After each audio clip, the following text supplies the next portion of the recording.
The morning began like any other on Flight 762 from New York to Los Angeles. Passengers shuffled down the aisle, hoisting their carry-ons into the overhead bins, while flight attendants moved seamlessly through the cabin, flashing polished smiles and greeting travelers with a kind of warmth that had become second nature. Among them was Jessica Lane, a seasoned stewardess with a reputation for efficiency, sharp instincts, and an unwavering sense of right and wrong. Jessica prided herself on maintaining order. To her, the cabin wasn't just an airplane aisle, it was her domain. Every seat, every interaction, every minor disruption was something she could handle with precision. But as she scanned the rows, her gaze locked onto one detail that made her pause. A man, early 40s, clean-cut, quietly flipping through a magazine in economy class. Nothing about him stood out, except for the red baseball cap perched on his head, bold, unmistakable, and printed with four words: "Make America Great Again." Jessica's expression hardened. That hat wasn't just fabric and stitching. It was a statement, a provocation, a reminder of everything she had seen stir conflict on social media and in real life. The man remained oblivious to the storm brewing in her mind, adjusting his cap before turning another page. His calmness only fueled her frustration. As she moved through the aisle serving pre-flight drinks, Jessica found herself glancing his way, each time her irritation growing. Finally, she stopped at his row, tray in hand, her voice laced with barely concealed sarcasm. "Nice choice of accessory," she said loud enough for nearby passengers to hear. "Trying to make a statement?" The man glanced up, his face unreadable.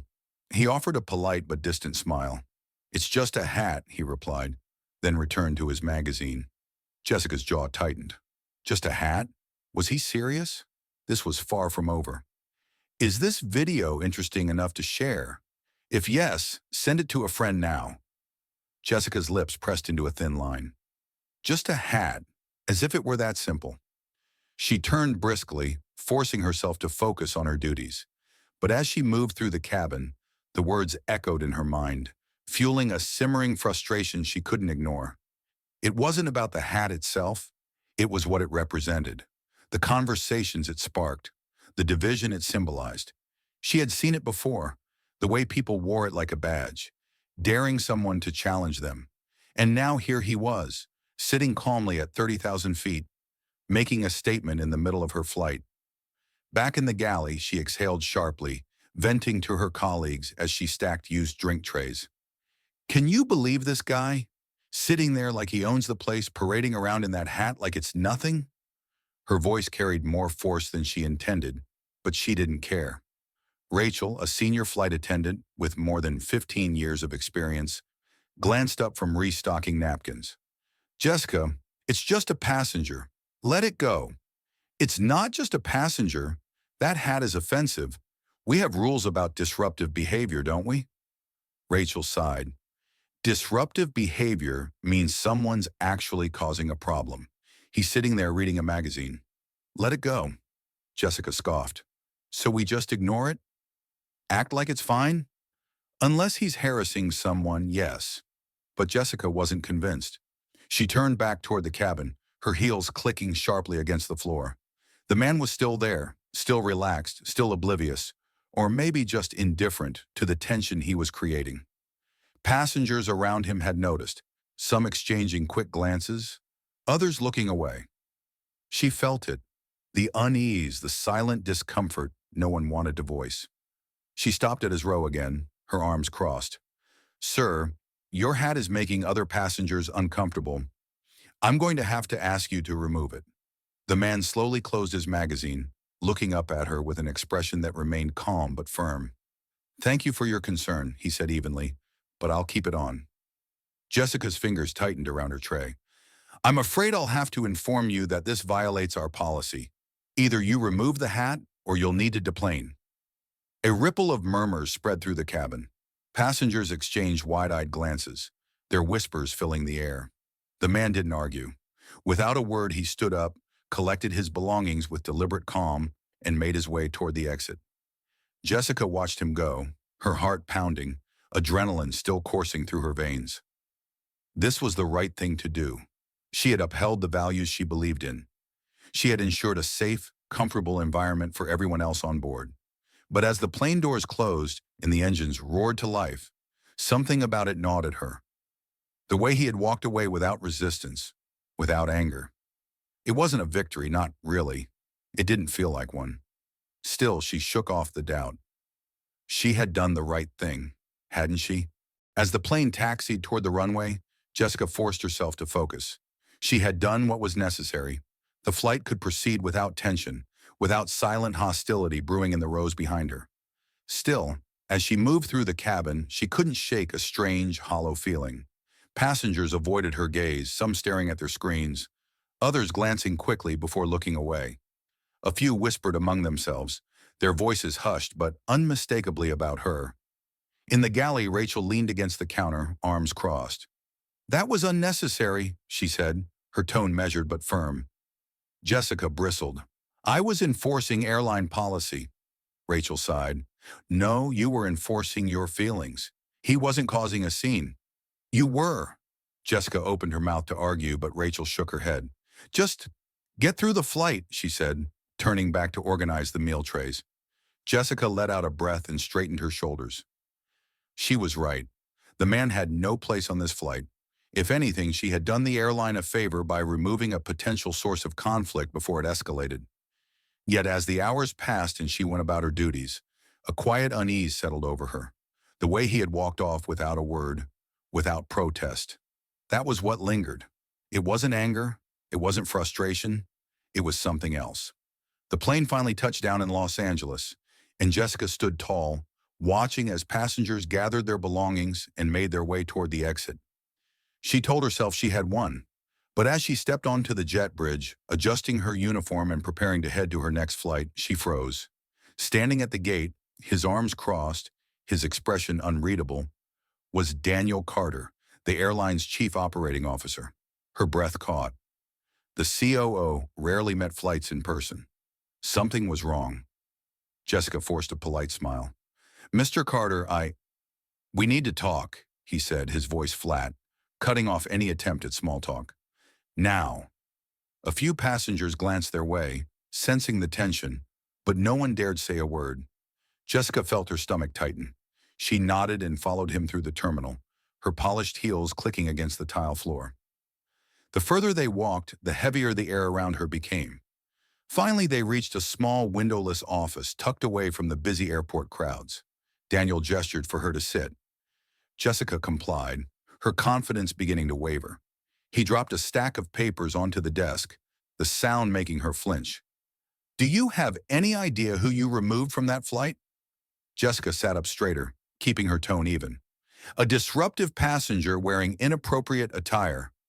Daniel exhaled sharply, his gaze unrelenting. That disruptive passenger was Michael Reynolds, the owner of this airline. The color drained from Jessica's face. The turbulence she thought she had left behind was only just beginning. Jessica sat frozen, the weight of Daniel's words crashing over her like an unexpected jolt of turbulence. Michael Reynolds. The name rang in her ears, but her brain struggled to process it. The man she had confidently ordered off the flight, the one she had treated like a disruptive nuisance, wasn't just another passenger. He was the owner of the entire airline. Her throat went dry. Daniel leaned forward, his hands clasped on the desk. His voice, calm but laced with steel, cut through the thick silence. "You do realize what you've done, don't you?" Jessica swallowed hard, forcing herself to maintain composure. "I was enforcing policy," she said, her voice more defensive than she intended. "His hat was causing discomfort to other passengers, and I acted in the best interest of the flight." Daniel let out a slow breath, shaking his head. "No, Jessica, you weren't enforcing policy. You were enforcing your opinion. There was no policy violation. There was no disruptive behavior. There was only you deciding that a personal belief overrode your professional responsibility." Jessica clenched her hands in her lap, searching for something, anything, to justify her actions. "But I thought—" "You thought wrong," Daniel interrupted, his tone sharper now. "Do you understand the position you put this airline in? The media fallout alone could be a disaster. Our CEO kicked off his own flight by one of his own employees for wearing a hat. He let the words sink in before continuing. Do you know how many headlines are going to come out of this? How many legal and PR headaches you've just created? Jessica felt her stomach twist into knots. She had been so certain, so convinced she was doing the right thing. Now sitting in this cold, fluorescent-lit office, she could feel the ground beneath her shifting. Daniel didn't let up. Let me explain what happens next. Michael Reynolds has personally requested to speak with you. And let me be very clear, this is not a casual conversation. This is a meeting that will determine whether or not you still have a job by the time you walk out of that room. Jessica's pulse pounded in her ears. But before I take you to him, Daniel continued, his eyes locked onto hers, I want you to think very carefully about how you're going to handle this. Because whatever sense of righteousness you felt when you made that decision back on the plane, it won't mean a damn thing if you're walking out of here unemployed. Jessica sat stiffly, nodding despite the fact that her mind was still struggling to catch up. She had faced angry passengers before, even difficult managers, but this was different. This was the owner of the airline. Daniel stood, motioning for her to follow.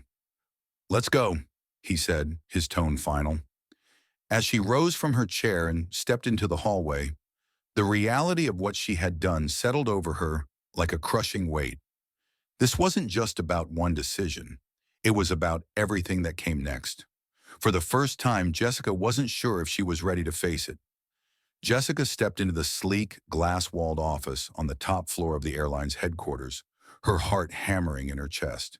The room was minimalist and pristine, dominated by a massive mahogany table, flanked by leather chairs that looked more expensive than her entire yearly salary.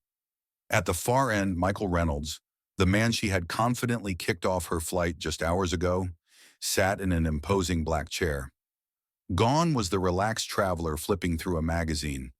Now he exuded an air of quiet authority, dressed in a sharp navy suit, his expression unreadable. He didn't look angry. That was somehow worse. Jessica hesitated at the doorway for a fraction of a second before forcing herself forward, lowering into the chair directly across from him. Reynolds leaned back slightly, watching her with a calculating gaze. Jessica, he said finally, his voice steady, almost too calm. Why don't you tell me what happened this morning? I'd like to hear it from your perspective. Jessica's throat felt dry, but she managed to speak. Sir, I believed I was acting in the best interest of the passengers. The hat, it was creating discomfort among other travelers. I thought it could lead to a bigger issue, and I wanted to prevent that. Reynolds nodded slowly, giving no indication of what he was thinking. Go on. Jessica swallowed, her words feeling less convincing even as she spoke them. I asked the passenger to remove it. He refused. I explained that we have policies against disruptive behavior, and when he still wouldn't comply, I made the decision to have him deboarded. Silence filled the room. Reynolds studied her, his fingers lightly tapping against the armrest. Jessica, he said, his tone still level, do you know why I sometimes fly in economy class? She shook her head, unsure where this was going. It's because I want to see how my employees handle themselves. I want to understand how our passengers are treated, not by managers or corporate policies, but by the people on the front lines. He leaned forward, his piercing gaze locking onto hers. And today, I got a very clear picture. Jessica's stomach twisted. You assumed, Reynolds continued, his voice cool but firm. You assumed my hat was a problem. You assumed you had the right to dictate what is and isn't acceptable for a passenger to wear. And in doing so, you made it very clear that your personal judgment comes before professionalism, before our company's values. Jessica felt heat rise in her face. She wanted to defend herself, to explain that it wasn't personal, that she was only trying to maintain order, but the words caught in her throat. Reynolds wasn't finished. Did you ever stop to think why I was wearing that hat? She blinked. The question caught her off guard. He gave a slight tilt of his head, as if letting the thought linger. You never asked. You never considered that maybe I was conducting an internal review. Maybe I was testing our team. Maybe it was something entirely unrelated to politics. But none of that mattered, because you had already decided what kind of person I was the moment you saw me. Jessica's breath felt shallow. Reynolds exhaled slowly, leaning back again. Here's the situation. I have two options. I could fire you right now. No debate, no appeal, and I would be well within my rights to do so. Jessica's chest tightened. But, he continued, I believe in second chances for people who earn them. She straightened slightly, uncertain of where this was going. You have two choices, Reynolds said. You can resign, walk away today, no questions asked, or you can stay. But if you stay, you'll be required to complete a comprehensive training program on professional ethics and customer relations. And let me assure you, I will be personally monitoring your progress. Jessica's mind raced. Resigning would be admitting defeat. Walking away meant giving up everything she had worked for. I'll take the training, she said, her voice quieter than she expected. Reynolds nodded once. Good. Then we're done here. Jessica stood, her legs feeling unsteady. As she reached the door, Reynolds spoke one final time, his voice softer but still commanding. One more thing, Jessica. There are no second chances after this. Make it count. She stepped out into the hallway, the weight of his words pressing down on her. Her colleagues avoided her gaze, their silence speaking volumes. This wasn't just a professional setback. It was a lesson, a humbling reminder that assumptions have consequences, and a single moment of poor judgment nearly cost her everything. Jessica walked out of Michael Reynolds' office, her mind reeling. The gravity of what had just happened pressed down on her like turbulence at 35,000 feet. Just hours ago, she had felt in control, convinced she was making the right call. Now she was standing on the edge of unemployment, with only one fragile chance to redeem herself. As she made her way through the hallway, she felt the weight of silent glances from her colleagues. Conversations quieted as she passed, a few attendants exchanging knowing looks. They had heard. Of course they had.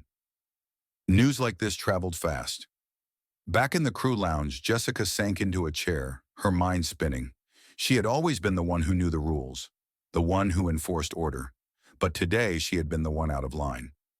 Rachel sat down across from her, arms crossed. So, how bad was it? Jessica exhaled sharply. Let's just say I'm lucky I still have a job. Rachel nodded unsurprised. Training program.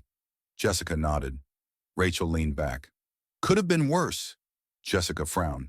Could it? Rachel gave her a measured look. You got called into a private meeting with the owner of the airline after kicking him off his own flight, and you're walking out of here with a second chance instead of a termination notice. Yeah, it could have been a lot worse. Jessica ran a hand over her face, exhaustion setting in. I just thought I was doing the right thing. Rachel studied her for a long moment. Did you? Jessica opened her mouth to argue, but the words died before they could form. For the first time since the incident, she really thought about it. Had she been upholding the comfort and safety of the passengers? Or had she just been acting on her own personal bias? Rachel sighed. Look, I get it. We deal with difficult people every day. But at the end of the day, our job isn't to police opinions. It's to get people where they need to go, safely and professionally. You let your emotions take control, and it costs you. Jessica looked down, frustration bubbling beneath the surface. So what now? Now? Rachel shrugged. You show up, you do the training, you learn from it, and you make damn sure you never end up in that office again. Jessica nodded slowly. That night she lay in bed, staring at the ceiling, replaying every moment of the day. She thought about the passenger's calm, the way he had walked off without argument. She thought about the CEO's measured tone, the way he had seen right through her. And most of all, she thought about how close she had come to losing everything over a snap decision. Tomorrow the training would begin. She had one last chance to make it right. Jessica stepped out of the airline's headquarters, the crisp Los Angeles air hitting her like a wake-up call. The past 24 hours had been a whirlwind. One moment, she was confident in her authority. The next, she was staring down the CEO of the company she nearly got fired from. As she walked through the parking lot, she replayed Michael Reynolds' words in her head. You assumed. You let personal judgment override professionalism. There are no second chances after this. She had always prided herself on being in control, on making quick, decisive choices. But today had been a brutal reminder that not every decision should be made in the heat of the moment. that assuming the worst about someone based on one detail, a hat, a slogan, an idea, could lead to serious consequences. She had nearly thrown away her entire career, not because of some unruly passenger, but because she had let her emotions take control. As she reached her car, she pulled out her phone, instinctively opening her messages. Her fingers hovered over a group chat with friends, ready to tell the story of what had happened. But for the first time, she hesitated. This wasn't something to laugh about or frame as a victory. This was a lesson, a hard one. With a slow breath, she put her phone away. Tomorrow she would start the training program. She didn't know what to expect, but she knew one thing for sure. She would never make the same mistake again. Jessica's story is a reminder that snap judgments can have lasting consequences. In a world where assumptions often cloud reality, taking a step back to think before acting can make all the difference. What do you think? Was Jessica justified in her decision, or did she let personal bias take over? Drop your thoughts in the comments below. If you enjoyed this story and want to see more real-life dilemmas and eye-opening lessons, don't forget to like, share, and subscribe. Hit the notification bell so you never miss an upload. Thanks for watching, and we'll see you in the next one.